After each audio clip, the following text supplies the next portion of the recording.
Welcome to the Tom Nelson podcast. I have Indur Goklany here. Could you tell us a little bit about yourself? I have a PhD in electrical engineering, and also, I got it at Michigan State University, and I have a BEc also in electrical engineering from the Indian Institute of Technology in Bombay. I postdoc in biophysics, and by the time my postdoc was finished, it was 1973, and that was a recession, and I was unemployable because I'd done nothing but theoretical BS. Okay. And nobody wanted a theoretician who'd want to be paid PhD salaries, which they didn't think was worth it. And frankly, in retrospect, they were right. Okay. So I had to get myself a real job, and I could no longer be a research associate and this and that. So to get a real job, I sat for an examination with the Michigan Department of, I think the Department of Public Health or something. Anyway, so I got a job at the Michigan Air Quality Division. And since that time, I've been doing air quality related stuff. And when the CO2 stuff came about, everybody thought, hey, that is an air quality related matter. So in any case, I got myself that job, and then I worked for EPA for a while. And I was running some of the air quality programs. From that point, I became I was doing air quality engineer, and then learned how to do how to design electrostatic precipitators, et cetera. I don't know if you know anything about electrostatic precipitators. I do not. No. Okay.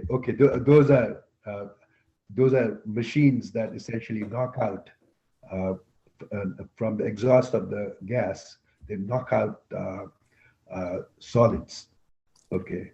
So what they do is that they call it electrostatic precipitator because there's a electrical field that's set up, and it goes to there's a cathode and a thing, and it collects on these sheets, and then they shake it, and then the stuff drops out.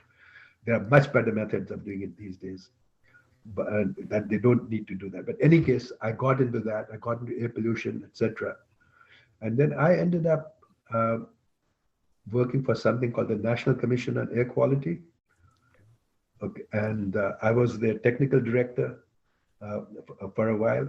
That was actually a congressional committee, congressionally authorized committee that was sunsetted. One of the few agencies that got sunsetted, and I was lucky enough to land a job in that. How about that? How about it? That's right. I could still be working there otherwise. So, and after that stint over there, I was a consultant for a while, went back to EPA, etc. And then now it's about 1985. I went back to EPA, and then I got tired of EPA, decided to do something else. Started working for Interior. And my thing there, I didn't want to work on air quality. I had it with air quality. But at Interior, this climate change stuff showed up, and they said, okay, you're it. So I ended up doing climate change, and I've been doing it since '86. And around that time, they were trying to get the IPCC to be set up. When I say I mean a bunch of international organizations, they wanted to do that. The WMO, the World Meteorological Organization, had a role in that. And there were also a lot of non-government players that were putting a lot of pressure on everybody else. They must have been really well organized when you think about it. So out of that, the IPCC came in, and even before that, I started talking about adaptation and this and that. But because to me, adaptation is a no-brainer. Climate has changed and will always change. And the way we've dealt with it in the past is we adapt. The first adaptation must have been migration. Well, first of all, clothes. Got cold, so what did you do? You put on clothes, and so on and so forth. And if it got really cold, you put on more clothes. Or you got your, or you killed yourself a bison or something like that, and and made a jacket for yourself. So the original thing was adaptation, and always has been. And one of the major adaptations that human beings figured out was migration. They'd follow the food, makes a lot of sense when you Yes. think about it. But you can't do that anymore because all the land is taken. And somebody else, you'll have to fight somebody to get to that land. Not worth it. So what was your sense in the scientific community around 85 or 86? Were there lots of people already that thought that CO2 was the climate control knob and the earth was too hot, or what was it like back then? Well, actually, at that time, I think there were a lot more open minds than you have now. What's happened is over time, because of the pot of money that you have coming from the USGC, Global Change Research Program, GCRP, people have gotten, and they've convinced themselves that it is a problem. They didn't used to be like that. At that time, we all had an open mind, and maybe that was one of the advantages that I had. I got in early, so I wasn't already locked in, and many of the people who were of that age weren't. But over time, they saw that the way to make you to get an empire, make it grow, etc., was to and you have to say your catechism and so on and so forth, which means the world will end unless you do something about climate change. Do you think people got disgusted and actually left that subject area because they couldn't stand the alarmism, or people just slowly converted to alarmism? I think in the main, well, actually, many of the people were retired. Okay, so they didn't have to leave. At least not didn't have to leave unless they wanted to. Some people did leave actually, but I can't recall anybody explicitly having done that. But most of the people retired, and most people converted. Okay. And then maybe we're jumping ahead, but I guess people that went into climate change in the ensuing decades, they must have been kind of all in on it before they even really started, didn't they? That's right, because what happened was the Global Change Research Program gave money not only for running their own programs, they gave a lot of money for grants and so on and so forth. And you can't, if you wanted a grant, you have to say your Ave Marias, etc., before you did anything. You had to say, you had to pay fealty to the climate, to the climate change, paradigm, so you could get a claim on the dollars. I think if you had ever said that you didn't believe in climate change and you're going to do research, you probably wouldn't get a dollar. But if you said you didn't believe it, it would say that your mind was already made up. But over time, people decided that they could not say that they did not believe in it. Many people would not go that far to say that they did. And then how long do you think this can last? Can this go on for decades more with people pretending to believe in it and pretending the weather is getting worse when it's not? What do you think? Well, they've been pretty successful at it. And part of the problem is that they get to fiddle with the data. As long as you get to fiddle with the data, you can make it show anything you want. Okay. But and this is why paleo studies are so good for that. I think they have huge error bars, etc. But they do show that in many cases that has not been much change, if at all. All at right. least in terms of if you take a long enough average. Because let's face it, anything that we are experiencing today, we have experienced before, and probably worse, and sometimes better. Good point. Yeah, so I'm sorry, I probably disrupted your timeline there. You were talking about the 1980s or so. Oh, okay. Okay. Okay, then the IPCC started around 88, and I started working on adaptation. I gave a talk on adaptation at the State Department to the IPCC people, I think about 88 or 89. I think, if I remember correctly, IPCC started formally in 88. I wrote the early papers that I wrote had to do with adaptation. And I wrote a pretty large paper in 1992, which drew from other things. It was called Adaptation and Climate Change. Okay. And it was actually relatively well received, but by that time I'd become a bureaucrat. I wasn't smart enough to not to get it published in some journal, which is what I should have done if I had been thinking about longevity of ideas. You'd write these little reports, they go in and they're forgotten. And actually, that's the right way to do it. So then in 1992, okay, I did that. In 1992, we had the election and we had Clinton. Okay. So after that, when Clinton's came in, I got thrown off the climate change thing. This guy is not who we want on this. So I did a lot of writing, but at that time, nobody would get on my case. So I could write virtually anything I wanted. Okay. And I did that until 2001, when the Bush administration came in. Okay. Do you think Al Gore himself was involved in getting people like you thrown out? I think it might have been, but I don't know that for a fact. Okay. But he got Will Harper thrown out, but Will was very high up in the formal bureaucracy. I was very high up in the interior bureaucracy, but we had very short lines of communication. Okay. On climate change, it was me, and then after that, nobody. And in fact, there were times when I would go to sub-cabinet meetings. You never find that now. But what happened was, over time, as the infrastructure got built, more and more people were interposed between me and the thing.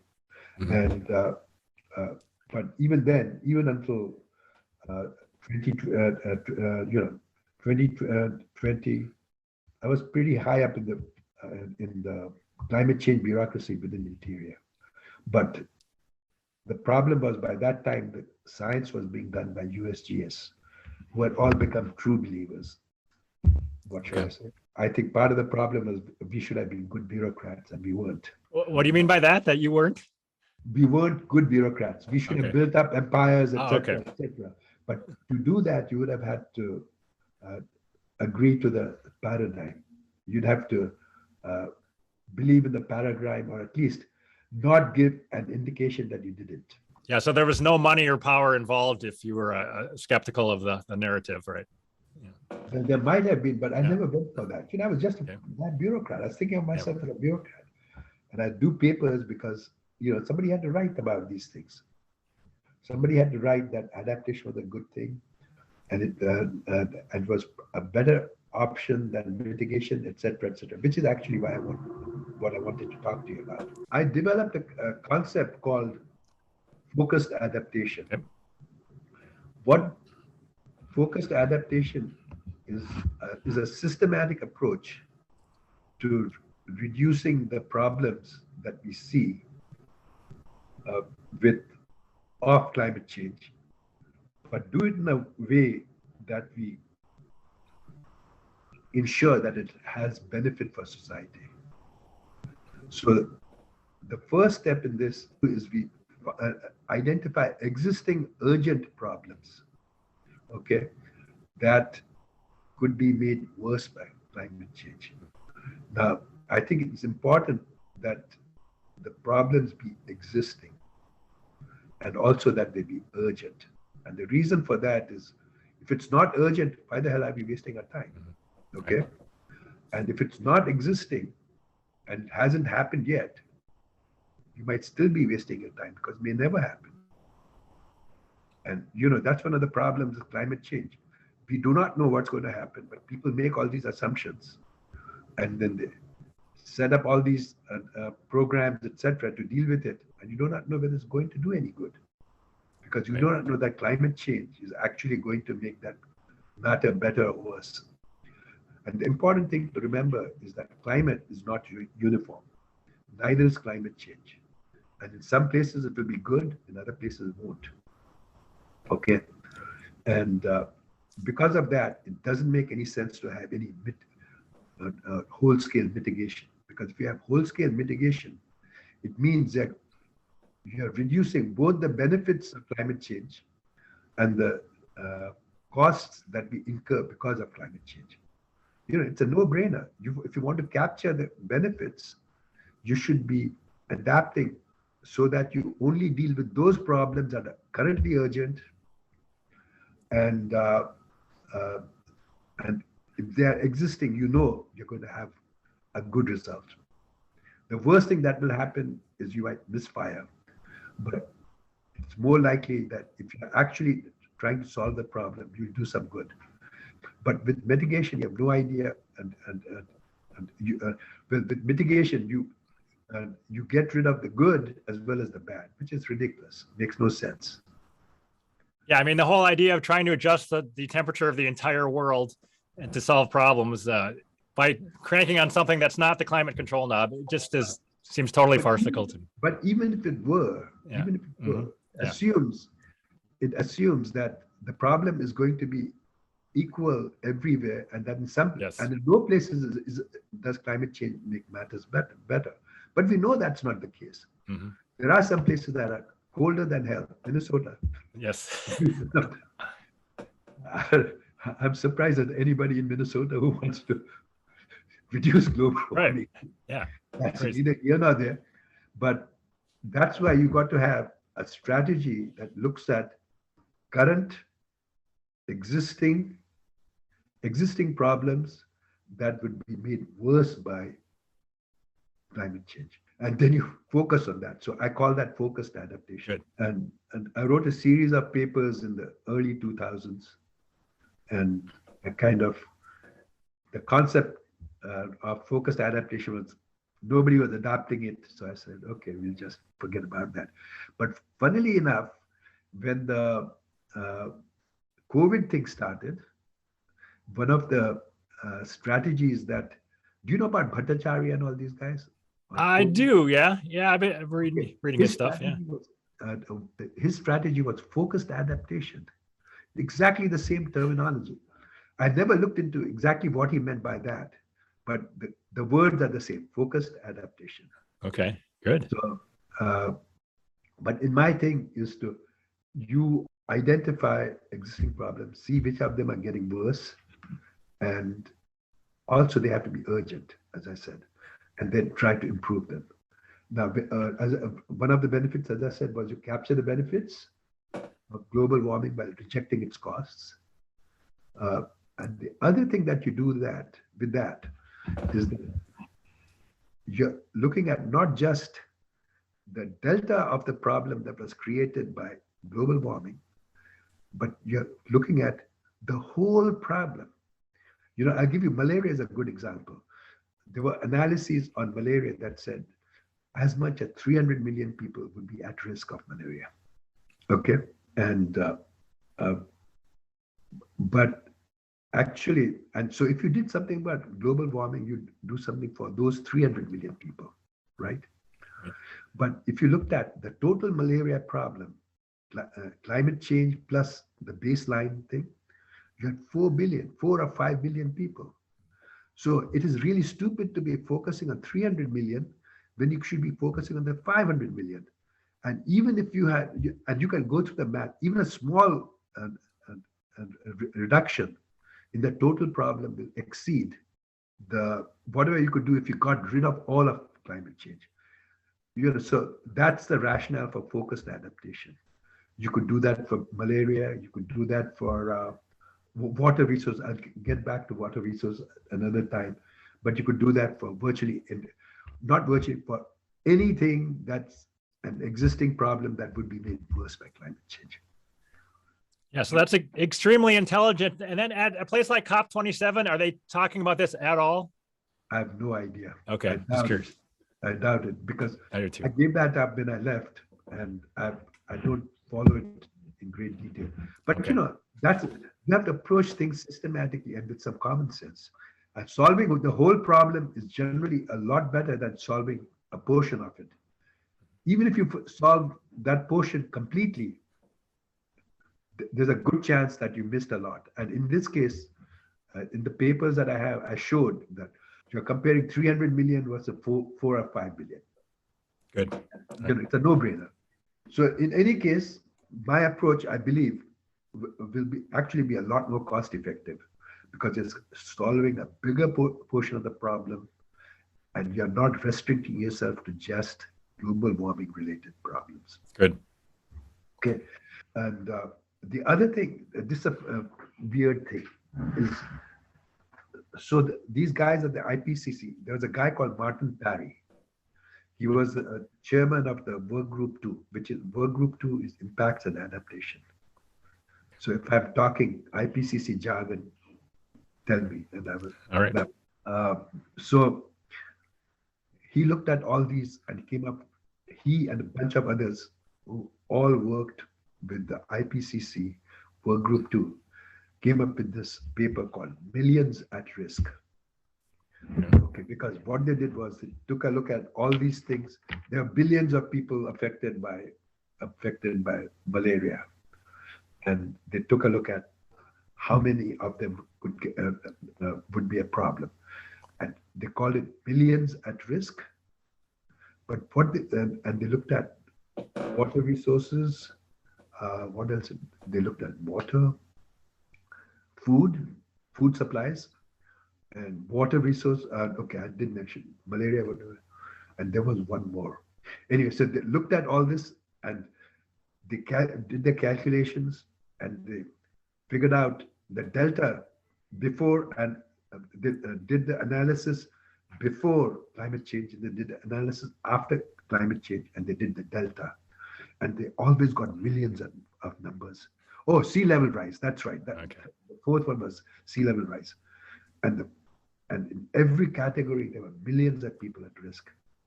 And they published this paper saying, this is terrible. And they had all these great curves. And these guys also, and this guy, Barry, was also the editor of a journal called Global Environmental Change. Okay. So it's his own personal organ, so to speak. So, and he'd always be publishing that. But he was also chairman of the Work Group 2. So he had a lot of sway in the field. So he published this and a series of papers. But what they forgot to mention, I say, use the term forgot very carefully, that while climate change might increase the people at risk by millions, there were actually billions at risk in the absence of climate change. And they were taking these delta from huge numbers.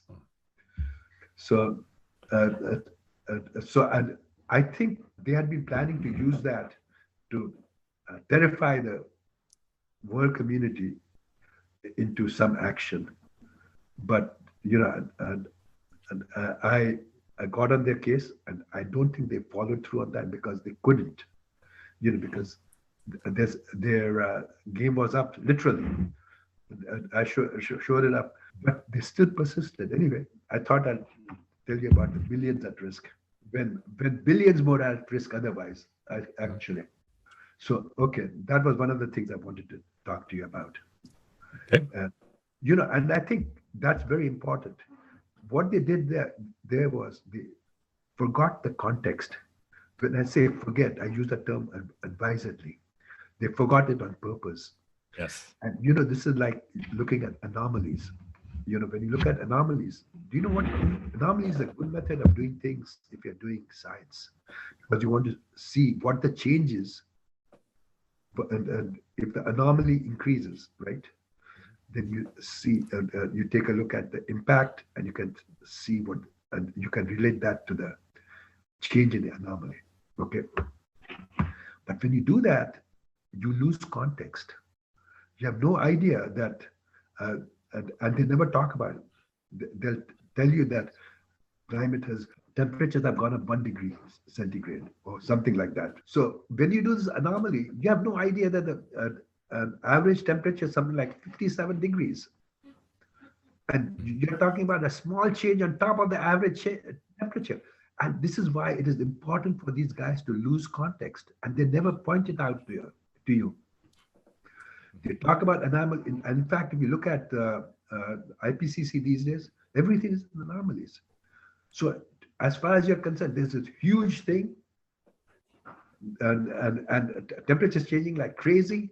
But when you look at it in context, it's a little tiny little bit. Yeah.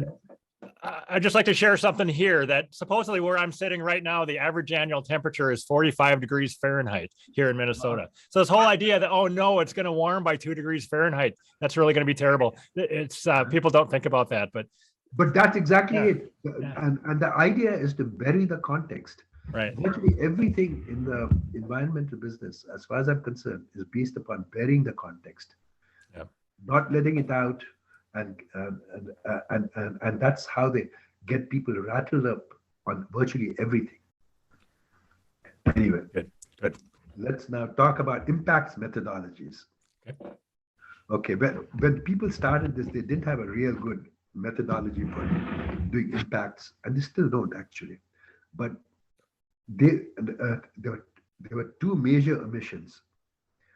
First, well, actually, there's one major omission. They never took adaptation into account. So when they do the impacts of climate change, they assume that human beings are dummies. I don't know if you've heard of the dumb farmer. No.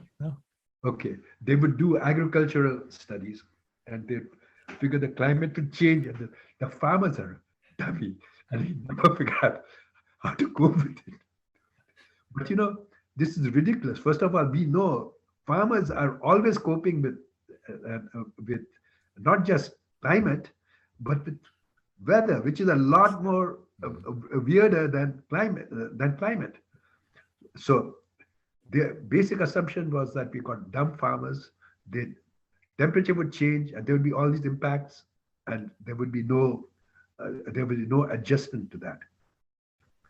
And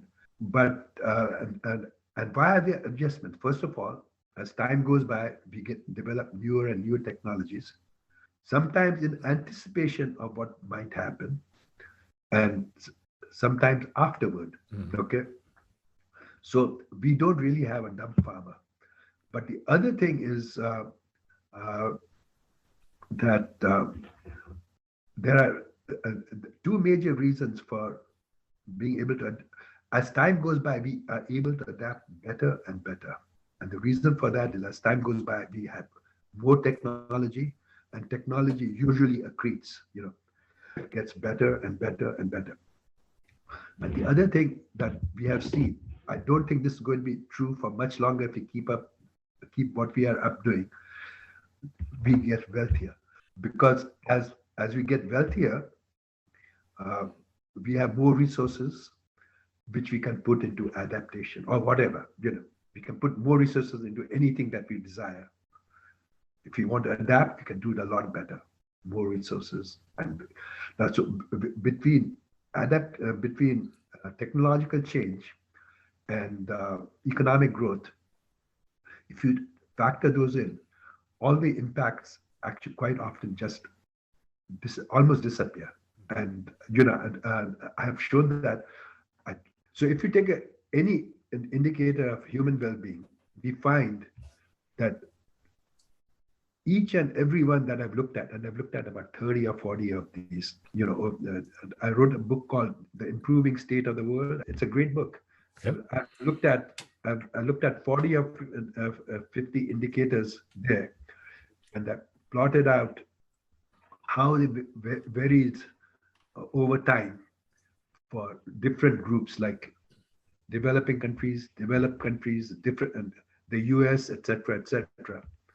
And it was published by Cato a long time ago, 2007. At least that's the date on it.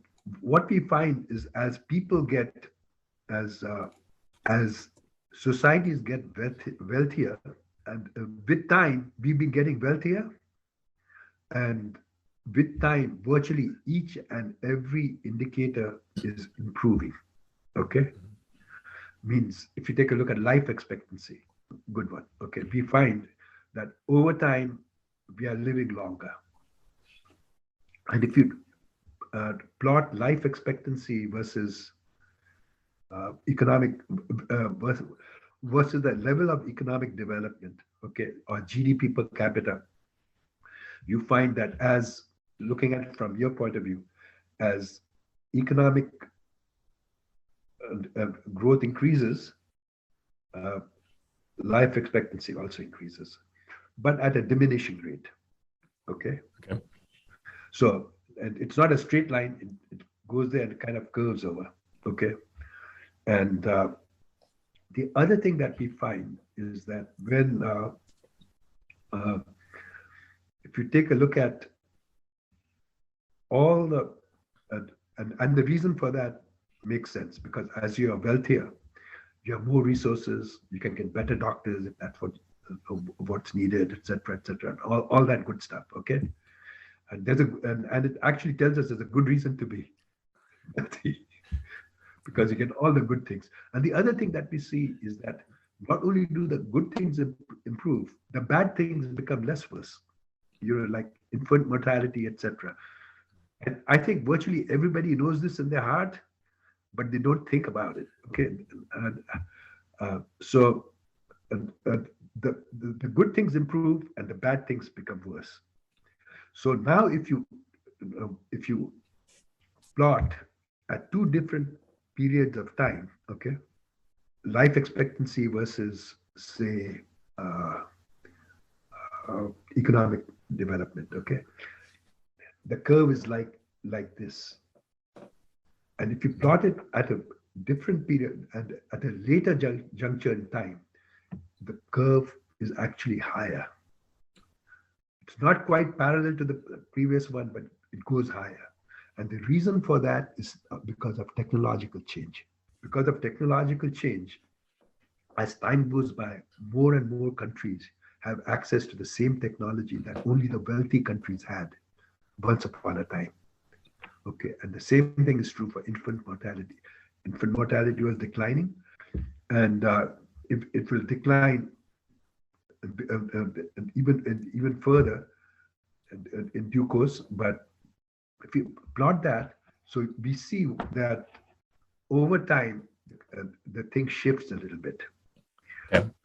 The good things happen faster, and the bad things are become better also faster. Okay, and as I said, that's because of technological change. So if you're talking about adaptation, you have to take into consideration both economic growth and the level of technology, and they never do that. So as I said, when you do that, a lot of times there's virtually nothing, and the residual problems that we have are virtually all gone. Sometimes even the residual might even be gone. So, there's a methodology for trying to figure out how you take adaptation into account in the future, not just now, but also in the future. But you have to figure out something about economic growth and technological change. Now, when the IPCC runs its scenarios, they have all these assumptions regarding economic growth, etc., etc. But and they do that for calculating impacts, but they never do that again because they are not doing anything about adaptation.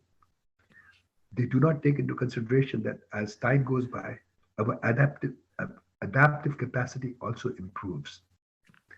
So the impacts will be lesser and lesser. Anyway, so I think that's. I will send you that paper. It's called Mitigation and Adaptation. Okay, it's in a journal called Mitigation and Adaptation Strategies and Global Change. I'll send that to you and we'll show you all kinds of. Actually, it's better in my book because when I did that paper, I was looking at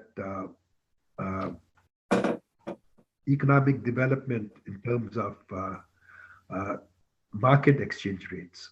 And that's actually the wrong way to look at it. I should have looked at something called PPP, purchasing parity. Do you know what PPP is? I do not. Nope. Okay. What it does is it adjusts income levels for uh, purchasing power, essentially. Okay, purchasing power parity. So they do that so that you aren't looking at India, which has, you know, you can purchase a lot of food for a little bit. Yes. Okay. But in the United States, you'll have to spend a lot more to get the same amount of food, or even the same nutrition amount, the quantity of food. So that's the way it should be done. And that's in my book. But there are a lot of these things that will show you how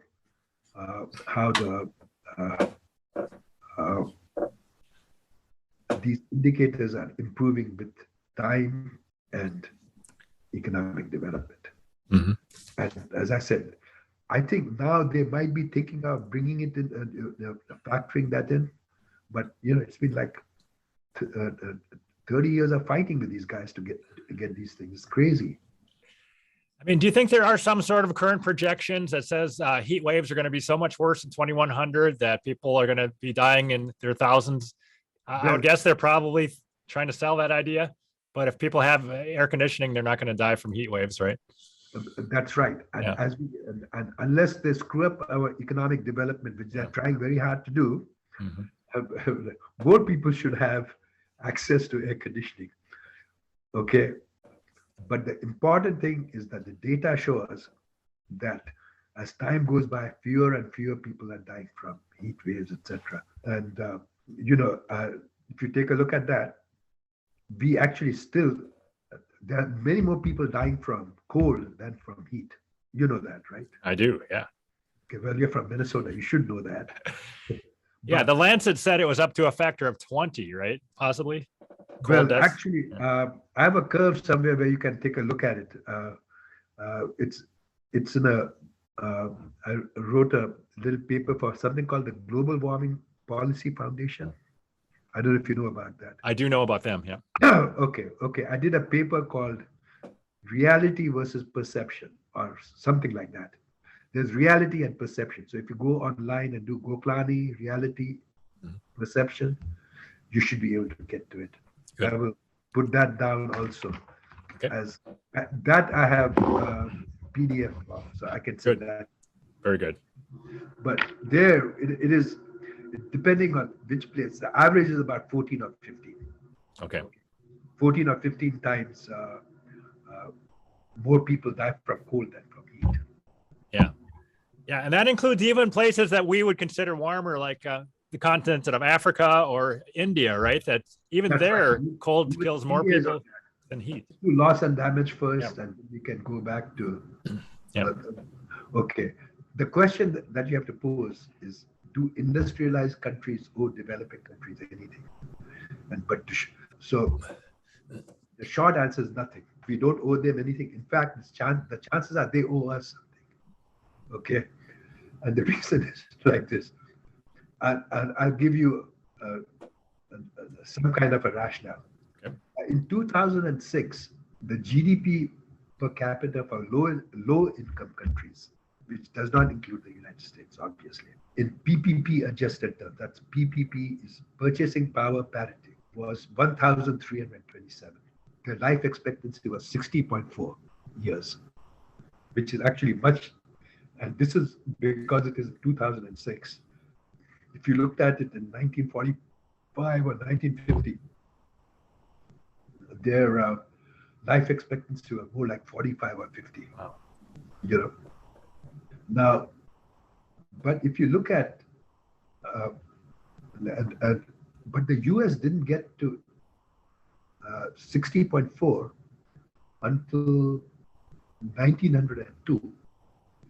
Okay, so what this tells me is that they got their life expectancy improved much faster than ours.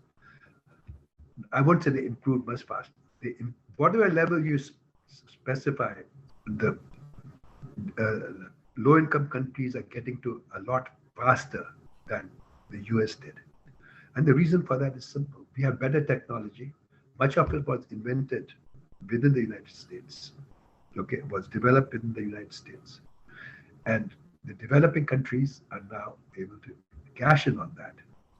So their life expectancy today is much lower than what it would have been had they had the same level of economic development. Does that make sense? Yeah, it does. Yep. Okay. And actually, you can do this for virtually anything, anytime. And you find that developing countries, for their level of development, are much better off than we were at the same level of development.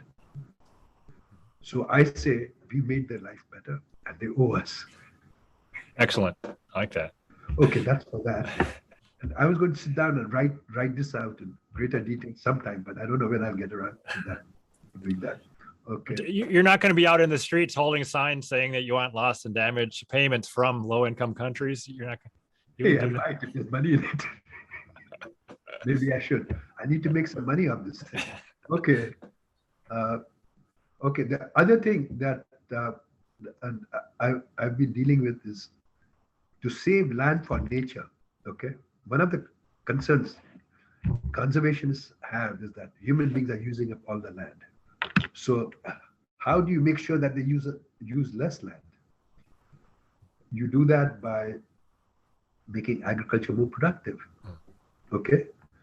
The more productive the agriculture, the less land you need. Okay.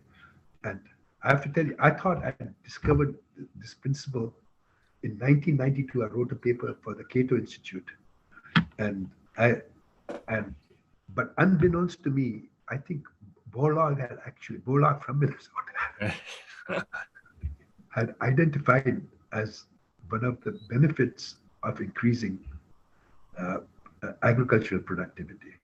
But he mentioned it, nobody did anything with it. And then I started, and lately I've written a couple of papers on that. One was in conservation biology that showed because of increased agricultural productivity, actually 62.5% of our food is generated by fossil fuel based technologies. That is fertilizer and pesticides and the CO2 emissions that are generated when we burn carbon, when we burn fossil fuels. So 62.5% of food comes from there. Now, there are 8 billion people on Earth. That means at least, okay, that's an at least figure, okay, because when I do these calculations, I do an upper bound thing.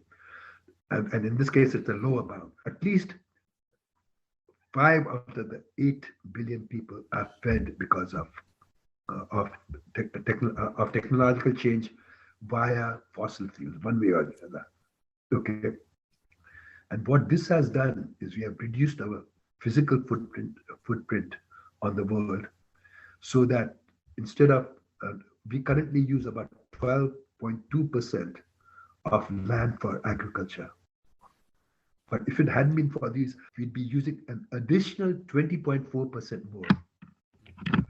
So if you are concerned about human beings using up too much land, well, you should see what would be possible if you didn't have fossil fuels. You'd be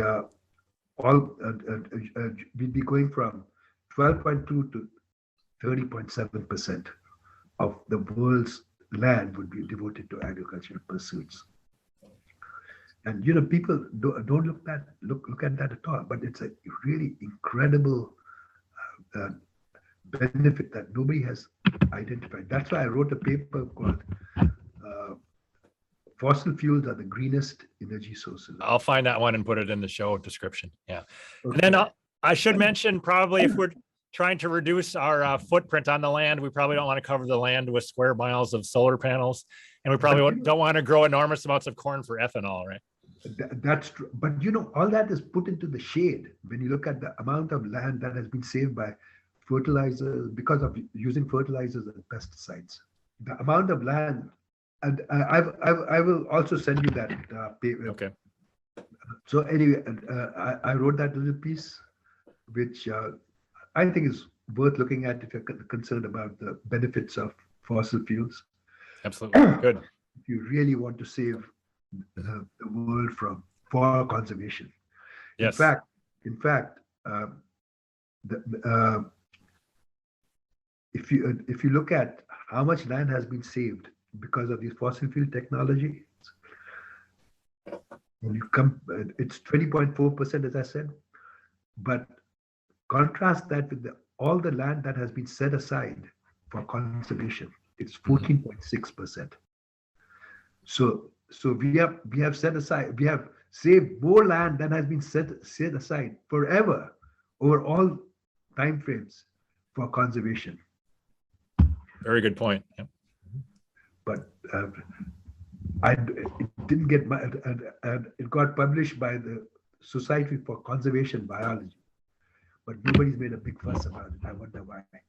Yeah, I wonder. One of the other things that I wanted to is that everybody talks about climate change being the biggest threat to humanity, etc. And I actually wrote a couple of papers on that. And is climate change the #1 threat to humanity? I don't know if you've seen that.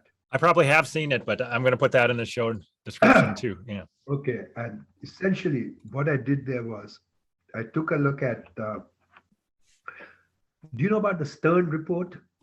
I do, yeah. Is that Okay. Nicholas Stern, Lord Stern? Yeah. Lord Nicholas Stern. Uh-huh. Yeah, he's a shyster, but other than that, nothing wrong with that.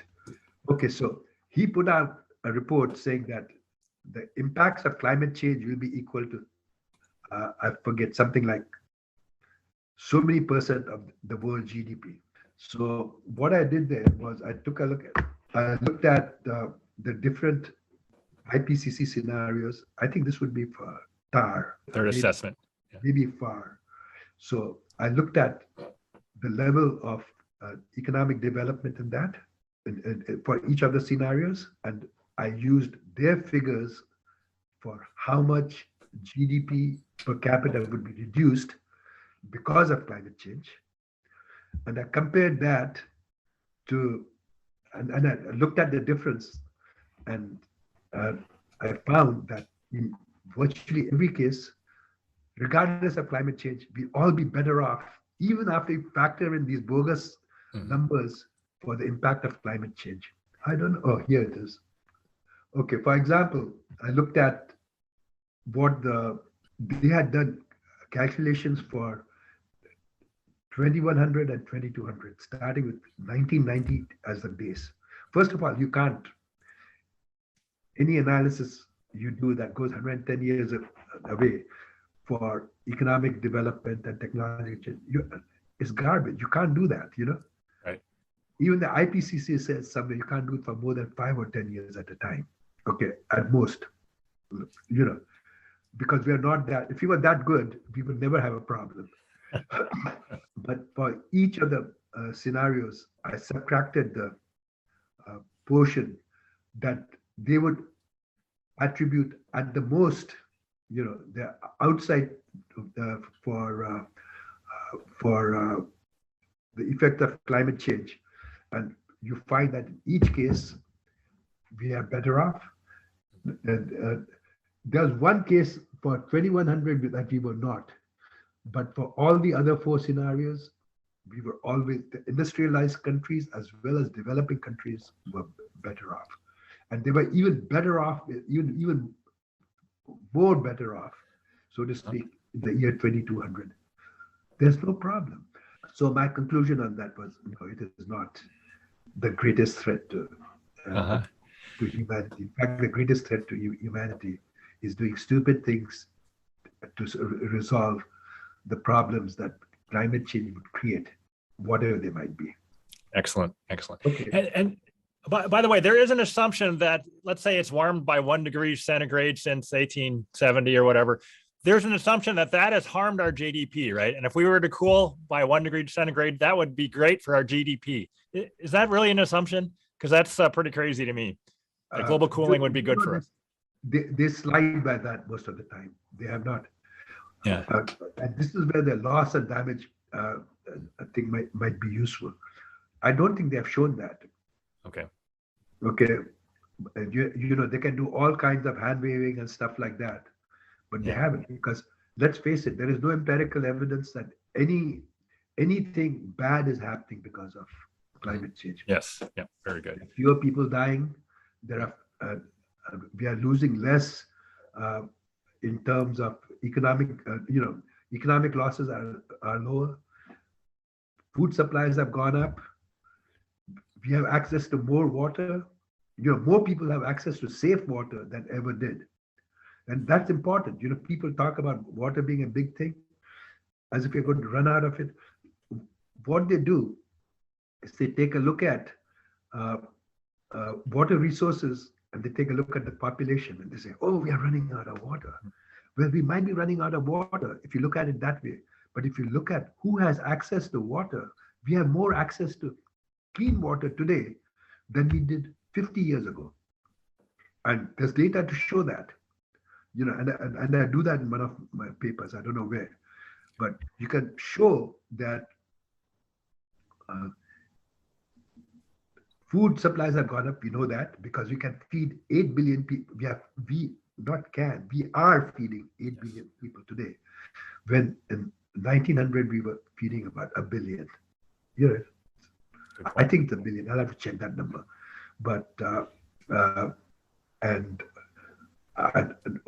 what other aspect are you concerned about? Food, okay, well-being, our well-being in terms of life expectancy, infant mortality, maternal mortality, etc. All of these are improving. There's just no data that shows there's a problem. The only way these guys can do it by bullying people, and that's what it is actually, by saying you're a denier. That's nothing but a methodology for bullying people. That's all. Very good. All right.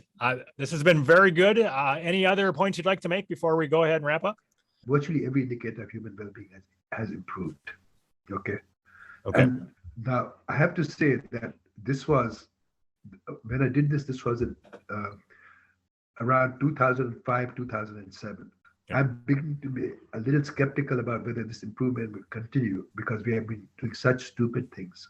Yes. And I think after some time, you can do stupid things only for so long. You can break things for only so long. Okay, let's call it a day then. Okay. Thank you very much. This has been very fun for me. I appreciate you taking the time. Okay.